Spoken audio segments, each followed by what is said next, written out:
scary stories.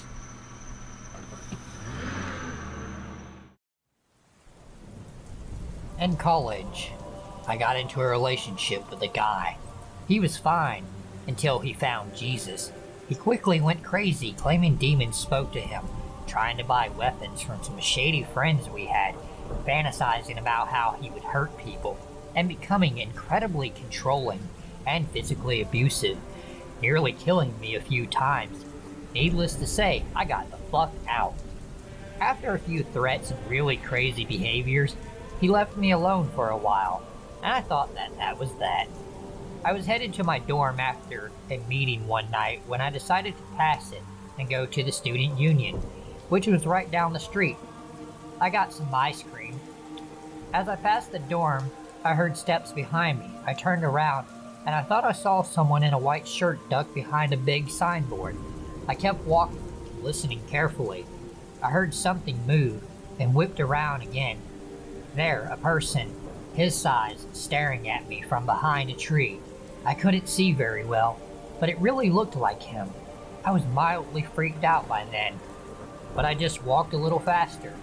I'd heard the occasional footsteps and breathing behind me, but I didn't dare stop or let on that I knew someone, probably him, was there. I knew he owned a gun and would likely put a bullet into me given the chance. He was that psycho and upset that I dared to break up with him. I walked all the way to the union and got some ice cream and just sat there in the store eating, unwilling to go back out into the unlit street in case it was my crazy, armed ex. I still hadn't mustered the nerve to head back when my phone buzzed. My hurt just fell out of my chest when I saw the message. It was some of my friends, a sweet couple. They'd been walking way behind me when they saw something that alarmed them enough to text me. "Your ex is walking around the street," they called me, before I could even text them back.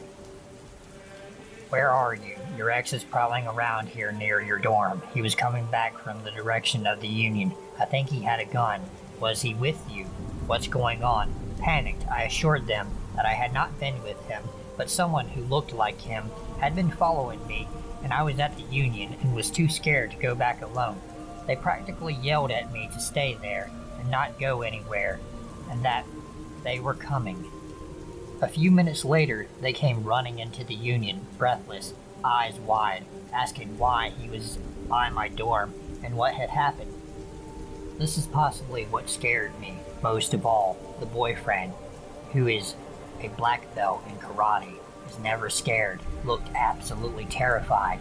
He was coiled into some kind of fighting stance and looking around wildly, afraid that my ex would appear with his gun. They told me they were taking me back to my dorm and calling the cops. They sandwiched between me and them, and we walked back to my dorm as quickly as we dared, the boyfriend walking in front and yelling into the darkness that my ex had better not try anything. I let the two of them into my dorm, and we went to my room, where my roommates put in a frantic call to the police. As we peeked out the windows facing the street and the side of the dorm, there he was, lurking in the trees to the side of the dorm, looking up. A street light reflected something in his hand, something shiny. I saw him tug at the .22 I realized he was carrying and looked up. We locked eyes, and I saw something, this kind of rage in his eyes that froze me. At that moment I knew he was really out to kill me, and my friends and I had foiled him this time. He quickly turned and ran away through the trees. We didn't know whether he would come back and try to break in or something, so we called the police again, and lo and behold, sirens within minutes, and officers with guns drawn coming to the area. They caught him a few hours later, still with the .22 in hand. He confessed he was indeed going to try to kill me if he had the chance, but he didn't want to take pop shots at me with my friends there. Apparently, since I had broken up with him, he was giving over to Satan, and he had a duty to make sure I died and went to hell. Of course, he went to jail and later to a mental hospital, and I moved out of that dorm a week later. I just couldn't live with the thought that he could break out and come after me again.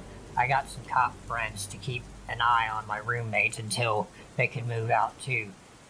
I was never really the same after that. I was so afraid and paranoid for years and years. Now I came out and about without any fear, but I still have nightmares about him staring at me through the trees, gun in hand, and eyes full of rage.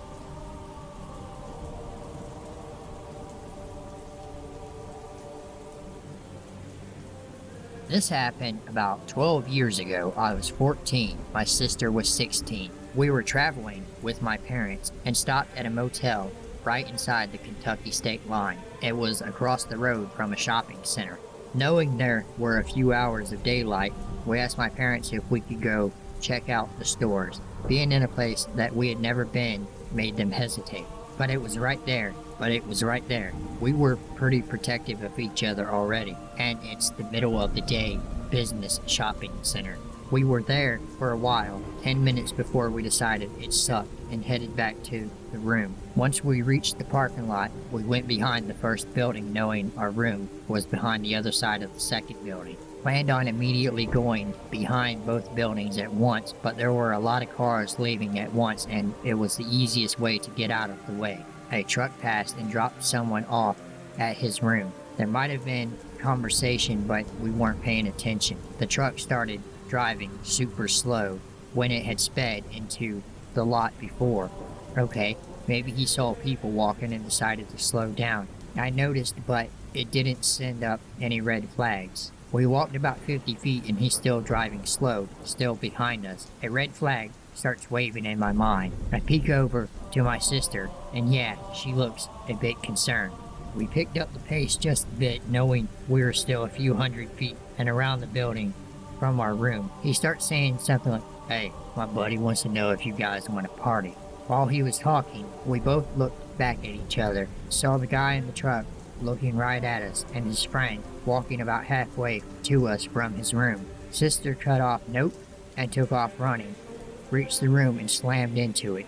Dad opened it right as the truck tore out behind us, jumbled through what happened to my parents. Never seen my dad so freaked out.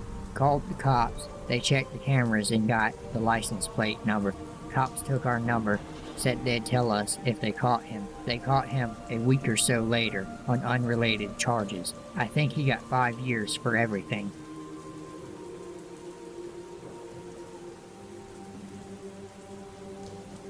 This happened about 9 years ago. I was living with a roommate at the time in a townhouse in a suburb of Denver. My boyfriend at the time had always been kind of abusive, with the occasional slap or petting me down on the floor, but after a family member that he was close to committed suicide, he really lost it. My ex Pierce just lost it in the middle of an argument one day, about a week after the funeral, and threw me on the ground, punching my arm over and over until there was a giant bruise on one of my shoulders and a handprint-shaped bruise on my other. My face also ended up being swollen, and I had a bloody lip. My roommate called the police, and he ended up being arrested, and a no-contact order was put in place. He was also ordered to go to counseling and maybe drug and alcohol meetings. Fast forward a few months, I'm living with this roommate because I was completely financially dependent on him. She's taken it upon herself to pay for me and get my GED, and a lot of my time was spent on studying for the subjects. After everything, I was very agoraphobic, but even I managed to forge some online friendships and maybe even something more with a genuinely kind guy. One day, Pierce's grandma stopped by to take me to pay my phone bill. She lived close by in the same townhouse complex and was more or less right behind where I lived. I remembered it being the first beautiful and slightly warm day after a long winter, so I opened all the blinds and let the sunlight in, and I left them open when I left. After paying my phone bill, Pierce started calling her. I wasn't too concerned because I knew that he was supposed to be at his court-mandated counseling shortly. I couldn't hear what he was saying, but his grandmother told him that we had just stopped at McDonald's again. Not an issue at this point. I continued to eat my Big Mac or whatever until maybe 3 minutes later. Pierce calls again. His grandma tells him that she's probably going to be home in about 10 minutes. The call ends. I finish my food, and we leave. Again in the car, as I'm maybe 2 minutes away from where I live, Pierce calls again. I still can't hear his side of the conversation, but his grandma tells him the intersection we just passed, and suddenly I have this terrible sinking feeling in my stomach. I know something is wrong, and I can't identify what, but I know in my heart of hearts that something is very wrong.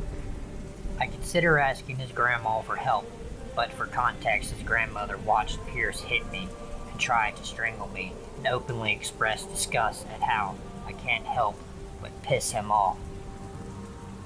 The same lady that knew her daughter broke Pierce's nose when he was 6 because he saw his mother flip someone off and copied her and did nothing to intervene or let her know that that wasn't okay.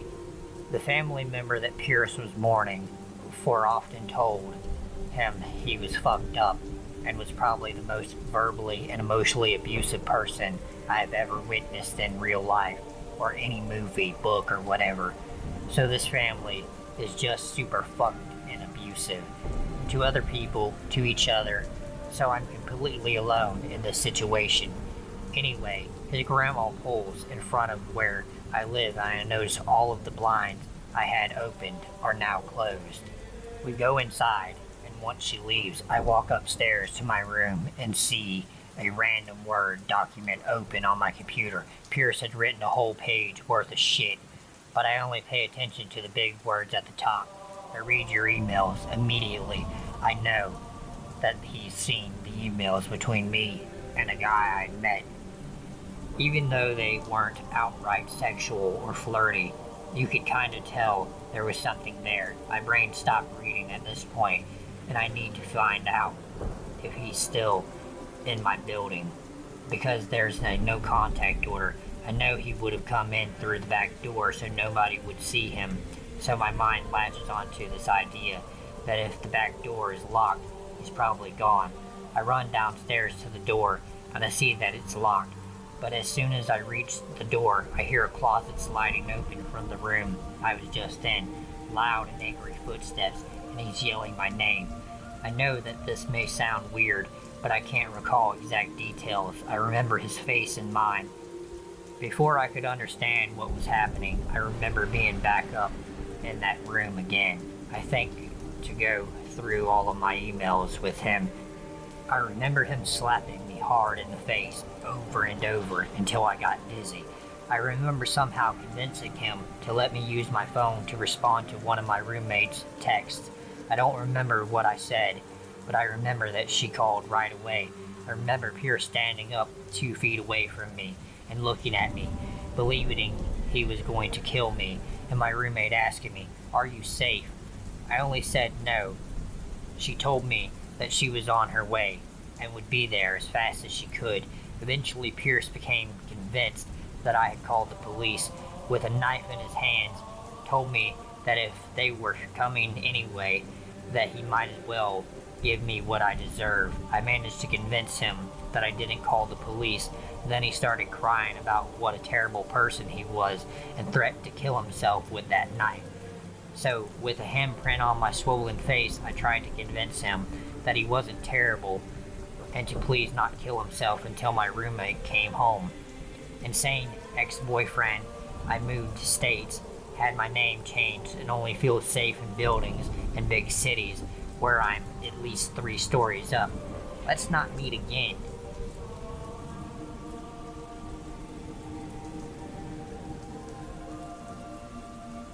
I lived about 20 miles from the city in which I worked, and about a short walking distance from my house is a highway, and on the corner is a 7-Eleven gas station. Last Saturday night, I went by there right before midnight to grab some Cajun peanuts. I see one car parked on the side, which is normal, usually just a guy working, and rarely any customers at this time. Do you ever feel this dread come over you, like you know something is wrong? Well, I walk in and don't see anyone, no one behind the counter. or in the store, so I take my time and assume they are in the bathroom. Surely they heard the chime of the door when I came in. I'm feeling weird and uncomfortable, so I wait a minute, even though it seemed like forever. So I call out, "Anyone here?" I wait for a minute, put the peanuts down, and walk out the door. I check the car parked on the side, and there wasn't anything troubling. I even glanced on the back side of the store, and there was nobody. I'm pretty uncomfortable, so I call the police. They show up like 15 minutes later, and they search the place. They find the cashier dead in the men's bathroom, beaten to death. They called in backup, asked me to recap what I experienced, and then I went home. That ain't even the most fucked up part. So I get home and my dog is in the front yard, hissing and just staring at me. He is an inside dog, and my front door is cracked open. My heart is racing, so I grab my dog and head back to the gas station and let the police know. They send one of the guys to search my house. Nothing is stolen or out of place, but there was a sign of forced entry. So, this was last week, and about 5 hours ago, I get a call from my brother who works for the county sheriff's office. Supposedly they pulled the camera footage, and about 10 minutes before I walked into the store, someone came in, started punching on the cashier, and then dragged him into the bathroom. On the footage, you can see me walk in and look around and call out, and then you can see me walk out and check out the car, walk to my vehicle and make the call. About that time, I'm in the vehicle. The alleged murderer walks out the bathroom and sneaks out the back door, and before leaving the view of camera, he takes off in the general direction of my house. Fortunately, my wife was out watching Beauty and the Beast, but I'm convinced that I missed a murder at the gas station, and then he broke into my house. This week, I had a new security system installed, alongside a new front door, but I'm pretty sure whoever did this is still out there.